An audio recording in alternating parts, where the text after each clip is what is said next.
Hello everyone, glad to be back. Today is 3rd of September, now it's 11 o'clock in the morning Moscow time.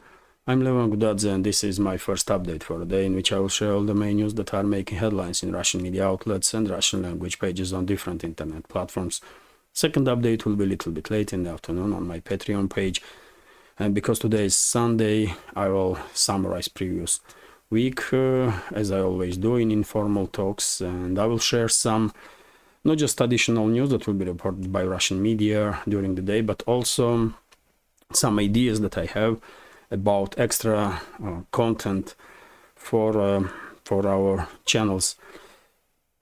First of all, for Patreon, and well, hopefully Patreon community will find that update interesting. And that's been said, let's talk about news now, and I will start with the short summary of the situation on the front line.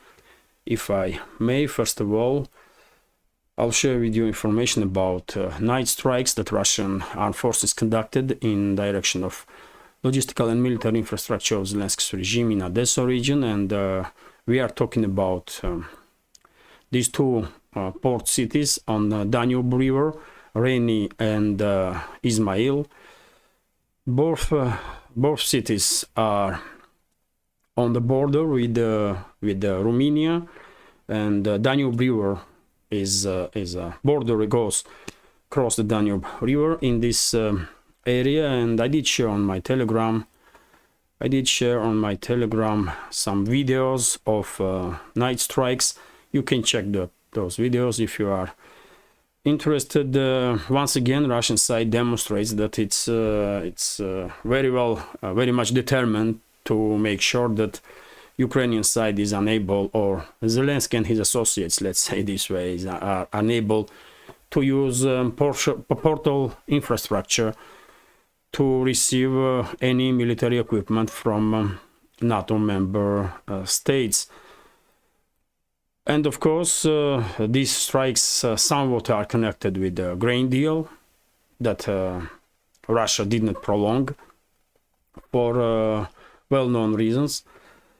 And during the day, of course, we will learn some more information about specifics of these strikes, and I will share that additional news on my Telegram and in the second or next updates. Next is Kherson region.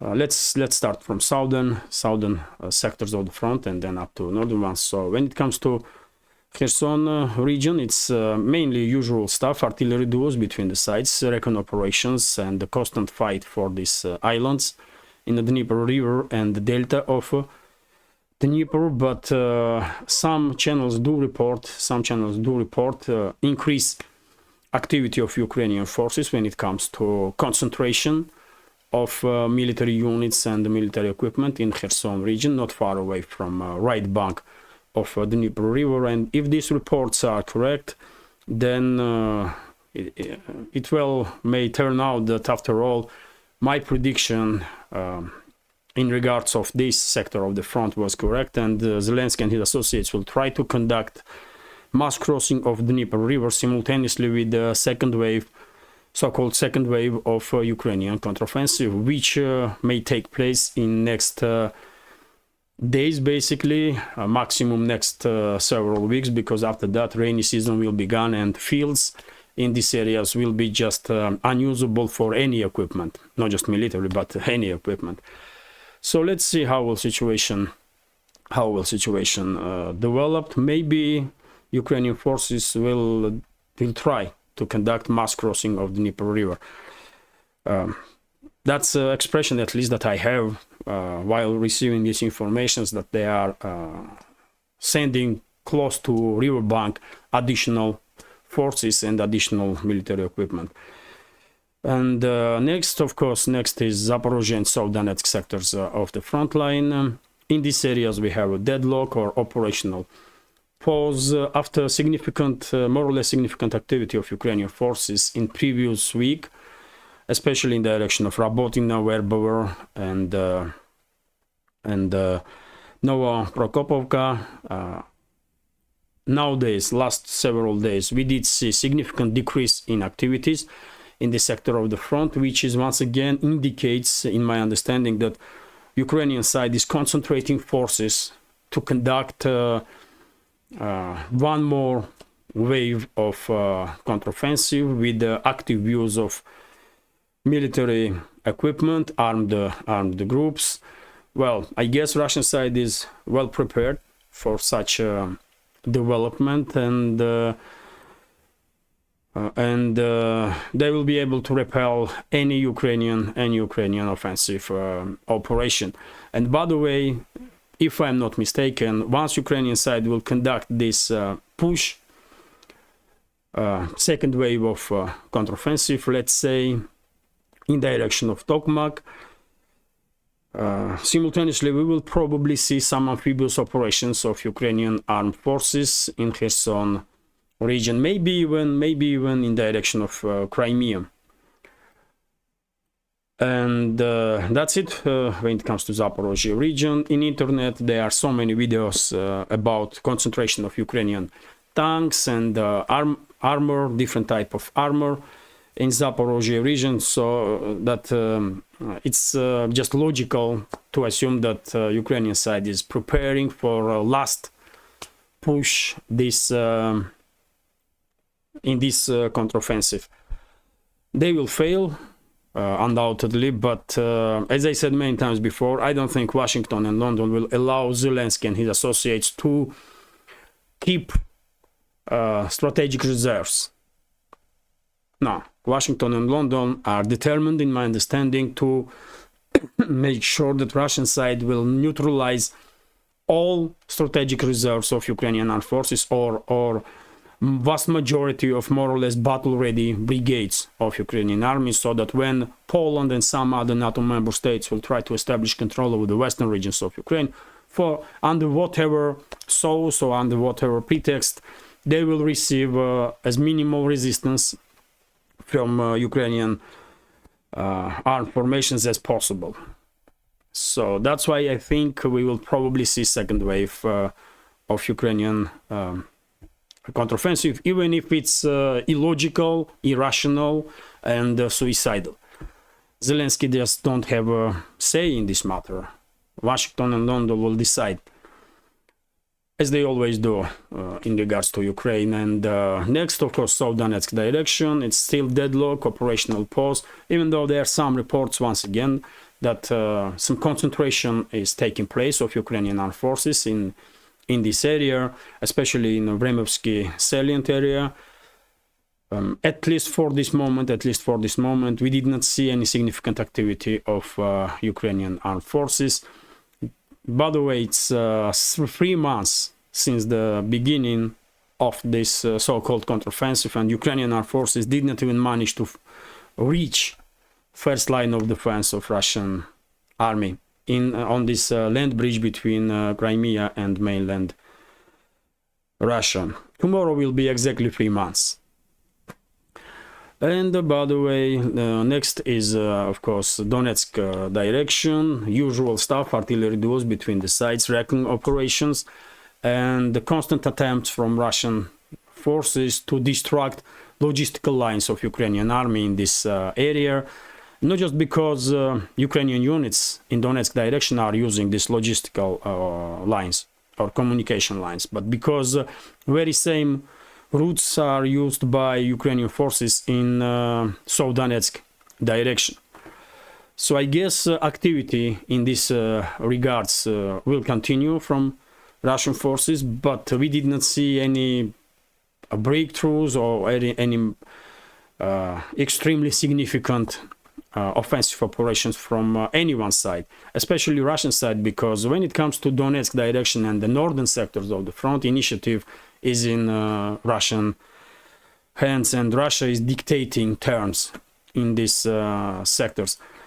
And when it comes to Bakhmut area, recently we had reports that Ukrainian side did deploy additional forces in Bakhmut direction, especially in the southern flank of Bakhmut, to continue to renew the local scale offensive operations. And in coming days we may see some activization of Ukrainian forces, but yet again I don't think these activities will be in the same scale as we see like 2, 3, 4 weeks ago, when Ukrainian forces almost managed to establish control over the Klishchiivka, although then after Russian counteroffensives, and Klishchiivka is here, by the way, this is Kurdyumovka, Klishchiivka is this settlement here. It's fully controlled by Russian forces. As you know, I use this map just because of colors here. It does makes easier to read map. Otherwise, this map, this pro-Ukrainian map, is totally unreliable.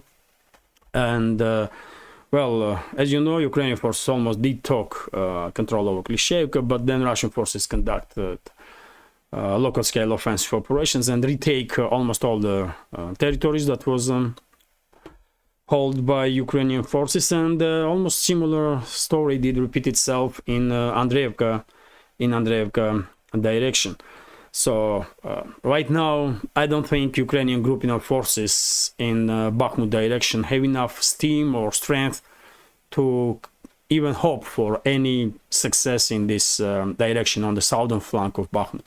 And when it comes to northern flank of Bakhmut, initiative is in Russian hands, and recently we do see the less and less activity of Ukrainian forces in this area. Mainly what they are doing is trying to hide from Russian drones, from Russian artillery, not really successfully, but at least they are trying. When it comes to northern sectors, we did see several attempts from Ukrainian side to conduct counteroffensive, local-scale counteroffensive operations in, especially in Kupiansk directions, to regain initiative at least in some directions. But they are very much unsuccessful, and the initiative is in Russian hand. And I believe, as I said many times before, only question when it comes to northern sectors is when Moscow will greenlight a large-scale offensive operation, because Ukrainian army in the central and the northern sectors are not in the position to even hope for any success really during any scale of this local scale offensive or counteroffensive operations. And this is it for a short summary of the situation on the battlefield. In upcoming days, probably we will see second wave of Ukrainian counteroffensive with main axis on Zaporozhye sector of the front in this direction, and simultaneously we may see attempt from Ukrainian side to conduct mass crossing of Dnieper river. I guess Russian side is ready for such a development, and after this final attempt of Ukrainian forces to achieve any breakthrough during this counteroffensive will fail, then probably we will see significant activization of Russian forces, not just in the central and northern sectors of the front line, but maybe even in the southern sectors of the front. And yes, this is it when it comes to short summary of the situation on the battlefield. And by the way, before I start talk about some other news, let me highlight or notice that this project with several channels on YouTube, Rumble, and Telegram and Patreon exists only thanks to support of members of our community, and I will be immensely grateful if you will also consider to support my work through with small donations through PayPal, Buy Me a Coffee, or by subscribing to my Patreon page. You will see links under this video in the description box. And now let's continue with some other news. RIA Novosti is reporting exactly about these strikes in Odessa region that Russian side conducted during the previous night. And well, as I mentioned,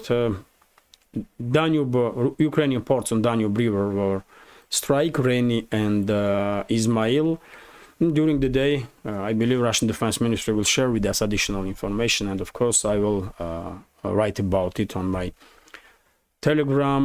Next news is also from RIA Novosti news agency about yet another failed attempt of Ukrainian forces to strike in direction of strike on Crimean bridge basically with maritime drones. This happened yesterday morning, but because yesterday I had day off, I could not report about it, so I will mention this in today's update. So three attempts were conducted from Ukrainian side to reach Crimean bridge with these maritime drones, but they failed. Russian side did manage successfully to neutralize all drones. And the next news is from TASS News Agency. Former President of Russian Federation and current Deputy Chairman of Security Council Dmitry Medvedev did made several interesting statements, and according to one of them, since the beginning of this year, around 280,000 citizens in Russia did apply for service in Russian armed forces and sign a contract, which is quite a number, isn't it? 280,000 soldiers since the beginning of this year. I guess before end of this year, this number will reach 400,000. And these high numbers definitely may be received as indicators that maybe Russian side are not conducting a second wave of partial mobilization exactly because of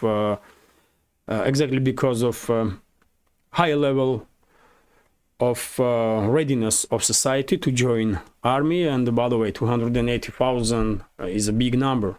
Is a big number, especially during the period when Russia is involved in a very intense military conflict. As you know, I was thinking that Russian side will conduct probably during the summertime mobilization, because it seemed logical to me. But well, if hundreds of thousands of citizens are applying to join army, then there is no need, I guess, for mobilization. And still, although still, I do think that at some point Russia may conduct second wave of mobilization. Maybe. But anyway, let's continue. And RT is reporting that Dmitry Medvedev, during his statements, also spoke about Western backers of Kiev regime, and he called them Nazi, pro-Nazi coalition. Quite strong words, but yet again, can you dispute statement of Medvedev? When we all know what type of individuals are running and ruining Ukraine, it's a shame. It's a shame on Western states that they are in support of Banderites and these Nazi extremists that really are in charge of Ukraine on the local scale. Overall, of course, we all understand that London and Washington are, making decisions, but on the ground, who is in charge? Nazis, terrorists, and that kind of crap. And unfortunately, Western states, majority of Western states, not all of them, but majority of Western states, because of their criminal so-called elites, are in support of that crap. Individuals that basically destroying modern Ukraine. Anyway, let's continue. This is also RT's report. Oh, by the way, I almost missed this news. RIA Novosti is reporting that first Sarmat intercontinental ballistic missiles are now on duty in Russia. This is a new generation of ICBMs, that can carry multiple warheads, up to 10 tons of payload. So it can be like 5-7 warheads in one missile, maybe even more. Significant system, and according to Russian experts, this ICBM is different from other ones because it can avoid all the modern air defense systems or anti-rocket systems that NATO member states have. Significant development, and timing is also interesting, but let's continue, and let's hope, by the way, that these ICBMs will never be used. Let's hope those weapons will never be used, because that will mean end of this world as we know it. But let's continue with some other news. And RT is reporting that US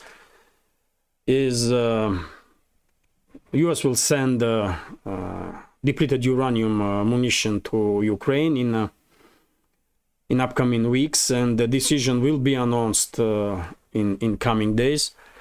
And I guess these shells will be for Abrams main battle tanks. As we know, this month the first bunch of Abrams tanks will arrive, or supposed to arrive, in Ukraine. First 10 Abrams tanks from 31 promised, and I guess Washington is Washington will send shells for those tanks with the depleted uranium. And if that's the case, then US will become second state that will send this type of munition to Zelensky and his associates. Well, bad news for Ukraine, really. Bad news for Ukraine, because these shells are extremely toxic. Extremely toxic. Not radioactive, by the way. They are somewhat radioactive, but they are extremely toxic. And that's why they are dangerous. Some people are confused because they do receive information that these shells are not really that radioactive and so on. And this is true, by the way, but they are somewhat radioactive and they are extremely toxic. So areas that these shells are becoming basically unusable for anything because of toxicity of those shells. But anyway, let's continue. Also, RT is reporting that, well, according to John Kirby, criticizing Ukraine's counteroffensive does not help, not non-Ukraine, not White House and the other supporters of Kiev regime. And well, basically, White House is openly for censorship. I guess they are demanding censorship. That's what this is. Although we all know that in Western world, Western allies do love to talk about, freedom of speech and rights, basic rights of basic human rights and so on. But in reality, we all know there is no free media in the West. There is none, not even single truly free media outlet in the West when it comes to mainstream media, by the way. They are great channels, great sources of information, independent sources in the Western world, but all of them are in internet. All of them are in internet. But when it comes to MSM, there is none. Not even single media that truly can be called independent and in service of public. Am I right? And because of that, I guess White House officials don't really care no more to even play in this game of democracy and freedom of speech and human rights. And they are now openly saying that don't criticize, don't say nothing, don't inform public, because it did not help us. I mean, we don't feel comfortable because of it, and so on. I mean, this is real face of Biden's administration. But anyway, I guess some part of ruling class in the U.S. are not happy that recently many questions have been asked, or time is beginning when questions have been asked about this failed Ukrainian counteroffensive, about money that was spent to prepare this counteroffensive, and the weapons that was delivered for this counteroffensive. And well, White House is in hot waters because of it. White House is in hot waters because, well, they have to answer at some point, and they will. And what they're gonna do? They're gonna blame Zelensky and his associates. That's what's gonna happen. And they already are beginning, because these critical articles in Western mainstream media outlets, of course, are sanctioned from so-called elites. Maybe not maybe not by Kirby himself or his group, but there are many other groups, and they don't want to end up in these hot waters, and they want to distance themselves, not just from Ukraine, but probably from these faces of neocons and neolibs in Washington. And among them, of course, Kirby and Biden and all his team. But anyway, and Kirby is protesting now. He's not happy to see that criticism. But anyway, RIA Novosti is reporting that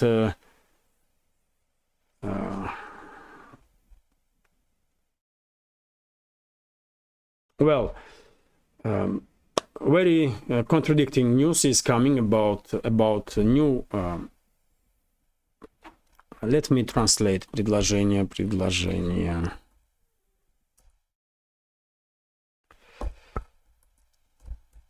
Proposals, offers, or proposals, I guess, suggestions. No.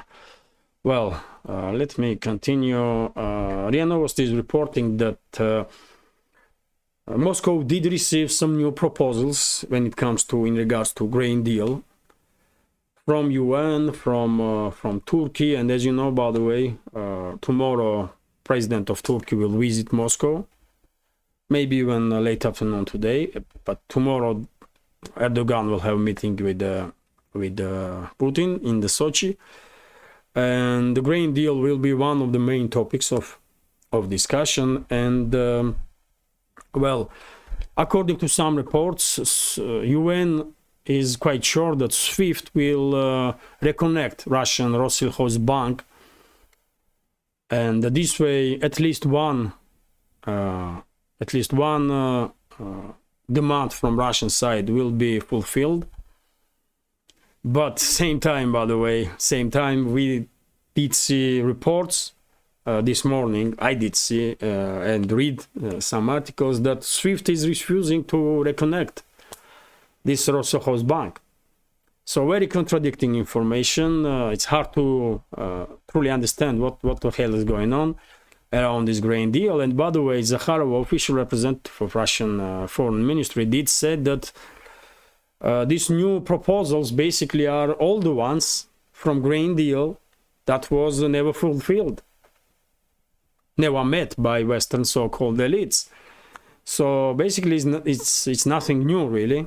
It's nothing new, and if that's the case, then I don't think Moscow's position will change in regard to these proposals or grain deal.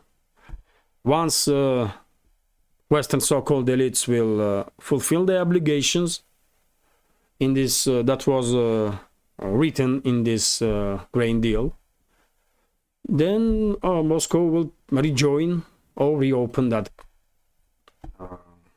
deal, and there will be no questions more. But West is not willing to do so, and I don't think anything will change, because this morning, just hours ago, I did read an article that SWIFT is refusing to reconnect Rosselkhozbank and has no in plans such a move. So what Putin and Erdogan gonna talk about then? I mean, the weather.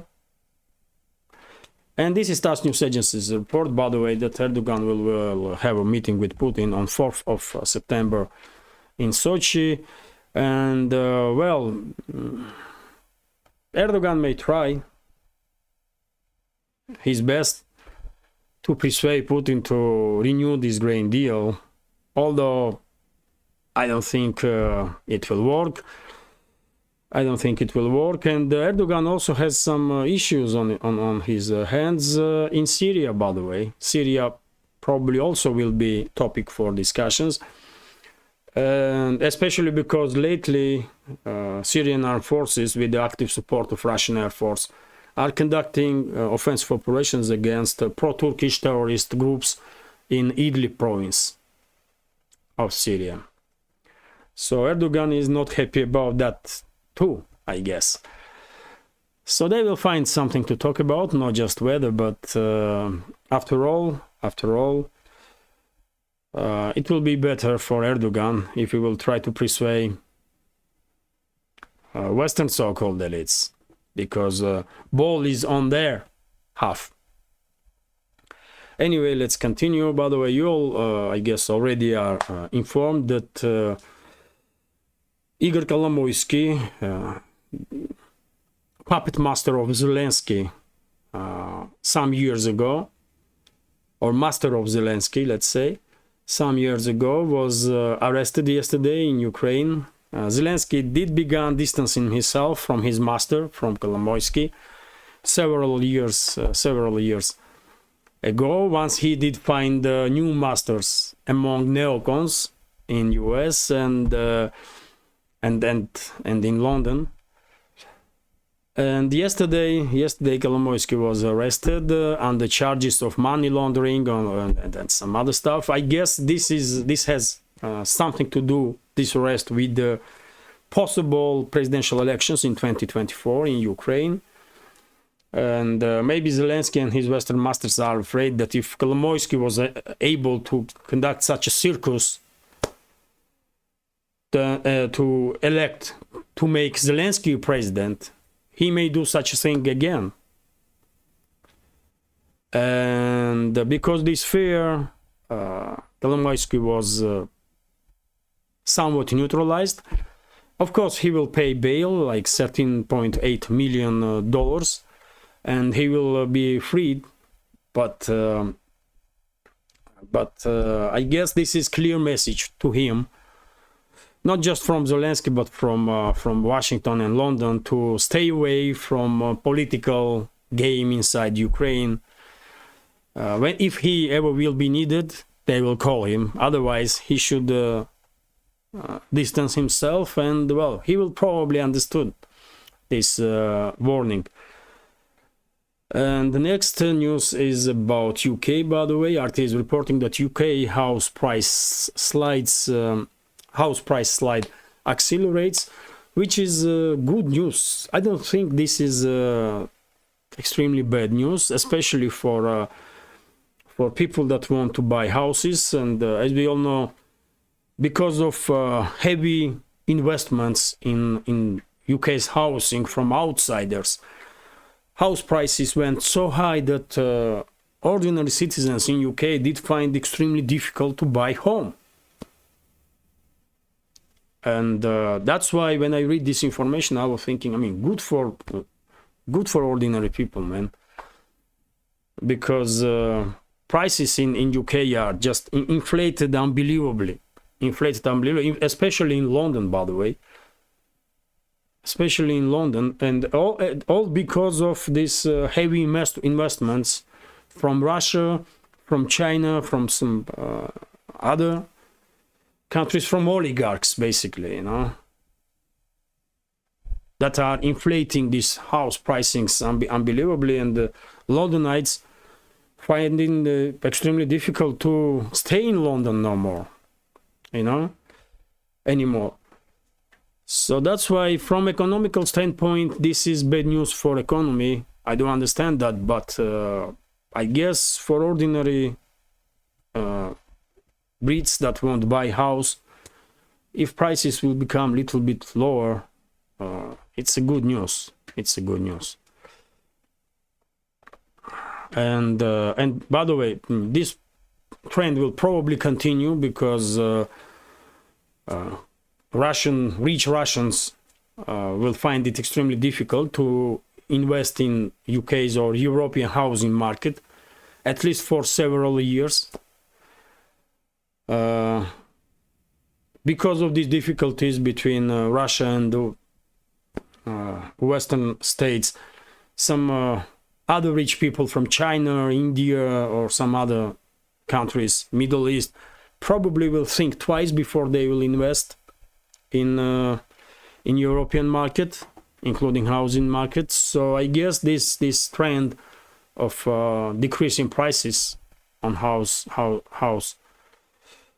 continue, and well, for ordinary citizens it's good, even though for economy it's bad news.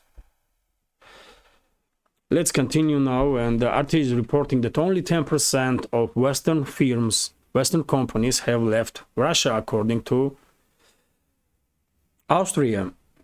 And by the way, let me read several sentences from this news. More than 90% of Western businesses that were present in Russia before the conflict with Ukraine broke out are still operating in the country.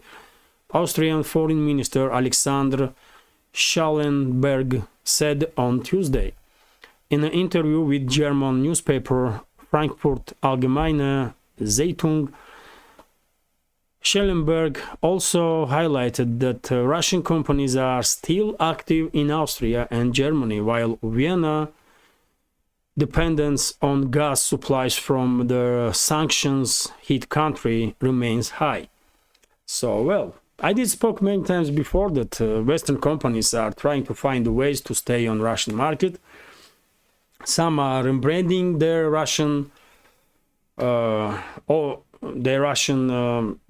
filials or the Russian operations. Some are finding some other ways to stay on Russian market, but well, if not 90, at least 60-70% of Western companies, I guess, still operating on Russian market, maybe even 90, because Foreign Minister for Austria should know exact numbers, isn't it? So that's quite interesting news in my understanding. And it's good. It's good because, businesses, ordinary people should never take each other as enemies just because the so-called elites are crazy. You know what they are.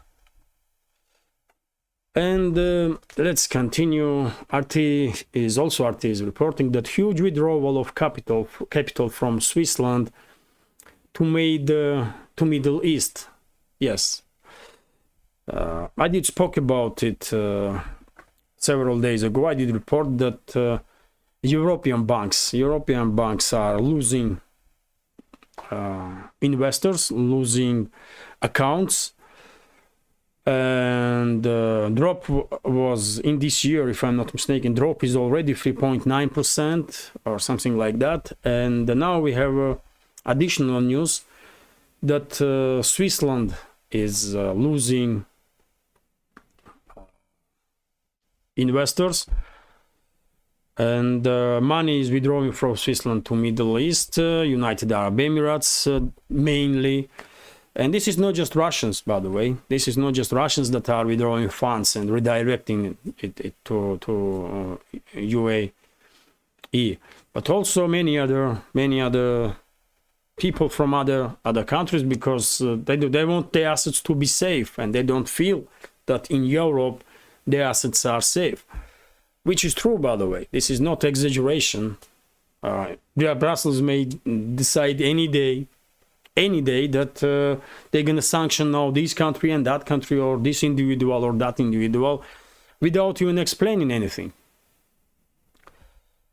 So this process will continue, I believe, and already, according to Swiss Info, citing study from the Boston Consulting Group, significant exodus of Russian assets resulted in 100 billion rise in wealth deposits in the United Arab Emirates.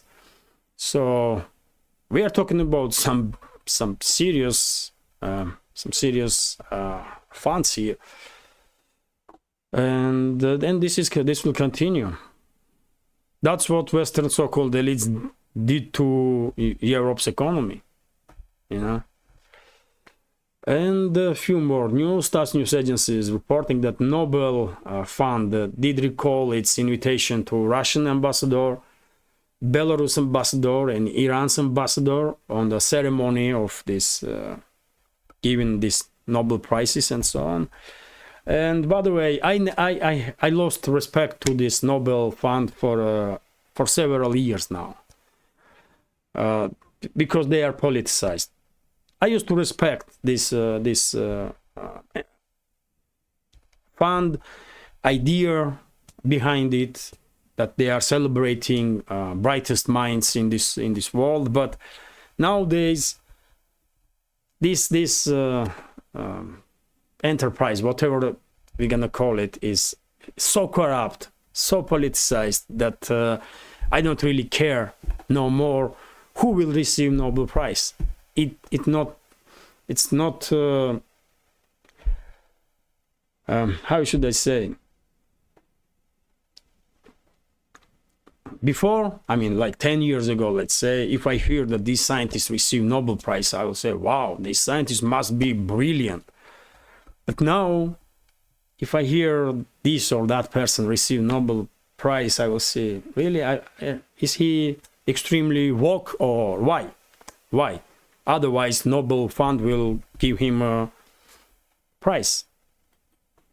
So that's a level of degradation of this so-called humanitarian some enterprise. Fucking corrupt animals, man. That's what all those who run this Nobel Fund is. And excuse me for my French. It's disappointing, really, that everything is become politicized, man. Everything. This science become politicized, sport become politicized, culture become politicized, just everything. It's sad to observe, man. It's not supposed to be like that. But anyway, let's continue. RT is reporting that India launches probe to Sun. By the way, lately we have some significant news from successful Indian space programs, and this time we are talking about some Sun probe, which will take some 125 days to reach designed designated point in close proximity to a sun, and this probe will start conducting some science experiments, which is great. I mean, I can only applaud to every success of every country when it comes to science, and I'm extremely happy for India, because, well, probably you already noticed that I have warm feelings towards India. Because I don't know, since I was a kid, I was seeing India as our friends, and I see India very same way now. So yes, great success for India. Great to see that India is taking more and more significant positions in this world. It's great for everybody, not just for India. And this is gonna be last news for today's update. Quite a long update, but hopefully you will find it interesting. And if so, please click that like button, leave some commentary about any topic you like, just about anything. And if you can, please share links to my videos or my channel with your friends on Facebook, Twitter, Telegram, or any other platform that you are active on. And if you think this channel or project interesting, useful, has some potential and deserves to exist in this field of news and political commentary, please consider to support with small donations through PayPal, buy me a coffee, or by subscribing to my Patreon page. You will see links on this video in the description box or in the pinned comment. This is it for now. I wish you a great day. I hope you have a great weekend, and yeah, take care. See you tomorrow.